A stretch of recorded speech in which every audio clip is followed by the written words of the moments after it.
ہمارا یہ جو دل ہے روزانہ 1,00,000 دفعہ دھڑکتا ہے. 1,00,000 دفعہ ہر انسان کا دل دھڑکتا ہے، اور 1,00,000 دفعہ دھڑکنے سے 10,000 لیٹر خون ہماری شریانوں میں ٹریول کرتا ہے روزانہ. اور ہماری شریانیں جو ہیں، وینز جو ہیں، ان کو اگر جوڑا جائے تو 1,00,000 کلومیٹر بنتی ہیں. 2.5 چکر پوری زمین کے بن جائیں ہر انسان کی شریانیں اگر جوڑی جائیں.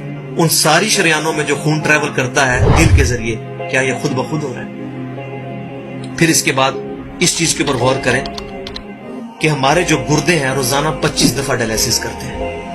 ایک ڈائلیسس کی قیمت مارکیٹ میں تقریباً 3,500-4,000 روپے ہے. 4,000 کو آپ 25 سے ضرب دیں، 1,00,000 روپے کا کام ہمارے گردے مفت روزانہ کر رہے ہیں بغیر کسی تکلیف کے. ڈائلیسس کروانے کے لیے تو ٹائم دینا پڑتا ہے، تکلیف کاٹنی پڑتی ہے. یہ ہمارے گردے خود بخود چل رہے ہیں. کیا زمین و آسمان کی ساری مخلوقات مل کے جس بندے کے گردے فیل ہو جائیں وہ گردے چلا سکتی ہیں دوبارہ؟ یا دل فیل ہو جائے تو دل چلا سکتی ہے؟ یہ کوششیں ہوتی ہیں، بیٹری لگاتے ہیں، لیکن وہ کہتے ہیں کہ دل چل رہا ہے لیکن جان ختم ہو چکی ہے. اس طرح دل چلنے سے جان نہیں آ سکتی بیچ میں. پھر ہمارے پھیپڑے روزانہ 23,000 دفعہ سانس اندر کھینچتے ہیں، 23,000 دفعہ سانس باہر نکالتے ہیں. اور جو سانس اندر کھینچتے ہیں، آکسیجن جو ابزارو کرتے ہیں، یہ آکسیجن پورے جسم کے ہر خلیے تک پہنچتی ہے. اور ہمارے جسم میں خلیوں کی تعداد کوئی ہزاروں میں لاکھوں میں نہیں ہے. ایک انسان کے جسم میں 100 ٹریلین خلیے موجود ہیں. 100 ٹریلین، اور 1 trillion is equal to 1000 billion, 1000 ارب کے برابر. اس کو سمجھانے کے لیے سائنٹسٹ نے یہ ایگزامپل دی ہے کہ اگر انگلینڈ جیسے 30 ملک ہوں اور وہ 30 کے 30 ملک درختوں سے پر ہوں، ہر درخت کے 10,000 پتے ہوں، تو جتنے پتوں کی تعداد بنتی ہے نا، 30 انگلینڈ جیسے ملک مکمل درختوں سے بھرے ہوئے، وہ سارے پتے گنے جائیں، ہر درخت کے 10,000 پتے ہوں، تو یہ 100 ٹریلین فگر بنتا ہے. اتنے خلیوں تک آکسیجن روزانہ پہنچتی ہے، جسم کے اندر خلیے موجود ہیں. اور ہر خلیہ ایک پرفیکٹ فیکٹری ہے، پاور جنریشن پلانٹ اس کے اندر لگا ہوا ہے. وہ اپنی خوراک تیار کرتا ہے، ہر خلیہ اس تک آکسیجن پہنچتی ہے، خون کا نظام پہنچتا ہے. یہ سارے کا سارا کمپلیکس سسٹم کیا خود بخود ہو رہا ہے؟ زمین و آسمان کی ساری مخلوقات مل کے یہ کام نہیں کر سکتی، جس کے بارے میں ہمیں وہم ہو گئے شاید یہ خود بخود ہو رہا ہے. پھر اپنی آنکھوں کے اوپر غور کریں.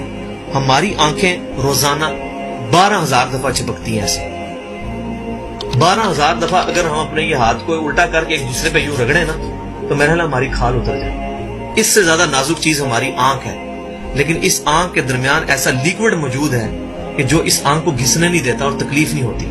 وہ لیکوڈ تھوڑا سا زیادہ ہو جائے تو خام خواہ ہمارے آنسو بہنے شروع ہو جائیں. جیسے ہمارے گلے میں بھی تھوک موجود ہے، یہ تھوڑا سا زیادہ ہو جائے تو رال ٹپکنی شروع ہو جاتی ہے. کئی لوگوں کو آپ دیکھتے ہیں بیماری ہوتی ہے، ایک زیادہ مقدار میں ہو جائے تو رال ٹپک جائے، کم ہو جائے تو ہم بول نہ سکیں، ہمارا گلا خشک ہو جائے. یہ اتنا کمپلیکس نظام خود بخود ہو رہا ہے. اگر ہم روزانہ 12,000 دفعہ ایسے کریں نا آنکھیں خود سے تو تھک جائیں. لیکن یہ بلا ارادہ یہ ساری کی ساری چیزیں کسی کنٹرولنگ اتھارٹی نے اس کو ٹائنیسٹ ڈیٹیل تک کنٹرول کیا ہے کہ جو ہمارے اختیار سے باہر خود بخود ہماری آنکھیں چل رہی ہیں. جب کوئی خطرہ سامنے آتا ہے، اندھیری چلتی ہے، نہ چاہتے ہوئے خود بخود ہماری آنکھیں یوں بند ہو جاتی ہیں. پھر اس کے اوپر پلکوں کے اوپر بال ہیں، اور نہ صرف یہ بال، اپنے ناخنوں پر غور کریں. گوشت میں سے ناخن نکل رہے ہیں. یار گوشت کے اندر کون سا مٹیریل ہے جو یہ ناخن باہر نکال رہا ہے؟ یہ گوشت میں سے دانت نکل رہے ہیں، یہ گوشت میں سے گھاس نکل رہی ہے.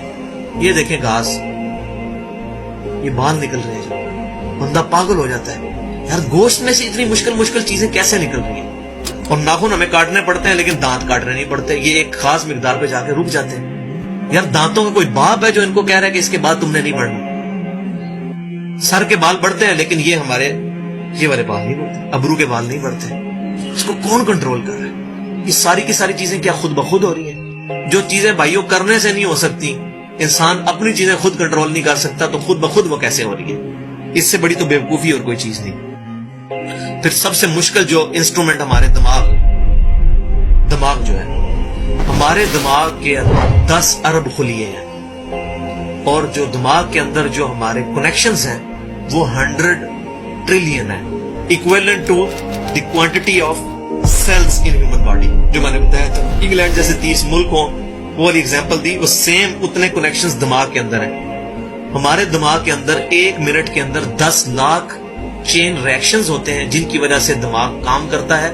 ایک کنیکشن بھی ان 100 ٹریلین کنیکشن میں سے ڈسٹرب ہو جائے ہمارا دماغ کام نہیں کر سکتا. اتنی ٹائنیسٹ ڈیٹیل تک دماغ کو جو کنٹرول کیا ہے, یہ کیا دماغ خود بخود اپنے آپ کو کنٹرول کر رہا ہے؟ زمین و آسمان کی ساری مخلوقات مل کے ایک بندے کا دماغ نہیں چلا سکتی اگر اس کا دماغ خراب ہو جائے یا کنیکشن ڈسٹرب ہو جائے. یہ اکثر لوگوں کو ایسا مسئلہ ہوتا ہے کہ کہتے ہیں جی خون آ گیا اس کو اور یہ دماغ جو ہے اس کی شریان پھٹ گئی, یہ ہو گیا. تو یہ جو 10 لاکھ پر منٹ ریئیکشنز ہو رہے ہیں, ان کی وجہ سے ہمارے پورے جسم کا جو نظام چل رہا ہے, ہمارے سونگنے کی حص, ہمارے چکھنے کی حص, ہماری دیکھنے کی حص, باقی سارے نروز کا سسٹم جو ہے یہ دماغ کنٹرول کرتا ہے انہی ریئیکشنز کے تھرو. پھر انسان اپنی ریپروڈکشن پر غور کرے کہ انسان پیدا کس سے ہوا ہے؟ منی کے ایک قطرے سے. منی کے ایک قطرے کے اندر 1,20,00,000 سپرمز موجود ہوتے ہیں. ہر منی کے قطرے میں اتنی طاقت موجود ہے کہ 1,20,00,000 انسان اس میں سے پیدا ہو سکتے ہیں ایک قطرے میں سے. اور ان 1,20,00,000 سپرم میں سے صرف ایک سپرم جو ہے وہ گائیڈ ہوتا ہے. وہ ایک پوری سٹوری ہے, اگر میں سناؤں اس کے لیے گھنٹوں چاہیے. اور وہ جا کے جو مدر کی اووری جو ہے اس کو جا کے فرٹائل کرتا ہے اور وہاں پریگنینسی ٹھہرتی ہے اور بچہ بننا شروع ہو جاتا ہے. اس ایک سپرم کو کون راستہ دکھاتا ہے اور وہ کس مشکل راستوں سے گزر کے وہاں تک پہنچتا ہے, انسان پاگل ہو جاتا ہے. اب نیشنل جیوگرافک پہ یہ ویڈیو چلائی تھی, انہوں نے ساری چیزیں دکھائی تھی, تو انسان پاگل ہو جاتا ہے اس چیز کو دیکھ کے. تو یہ زمین و آسمان کی ساری مخلوقات مل کے کیا ایک بچہ بنا سکتی ہے؟ پاگل ہیں سب کے سب لوگ, پریشان ہو جاتے ہیں کہ منی کے ایک قطرے سے اتنا بڑا انسان کیسے بن جاتا ہے. اس منی کے قطرے میں تو کوئی ایسی چیز نہیں ہے جس سے آنکھ کا ڈھیلا بن جائے اور اس کے پیچھے شیشہ لگ جائے. اس میں تو کوئی ایسی چیز موجود نہیں کہ یہ بال جیسا مٹیریل نکلا ہے. پھر وہ ساری کی ساری چیزیں اتنی پرفیکٹ ہارمنی میں بن کے باہر آتی ہیں پورے سسٹم کے تحت. یہ کیسے ہو رہا ہے؟ جو کام زمین و آسمان کی ساری مخلوقات مل کے نہیں کر سکتی وہ خود بخود کیسے ہو سکتا ہے؟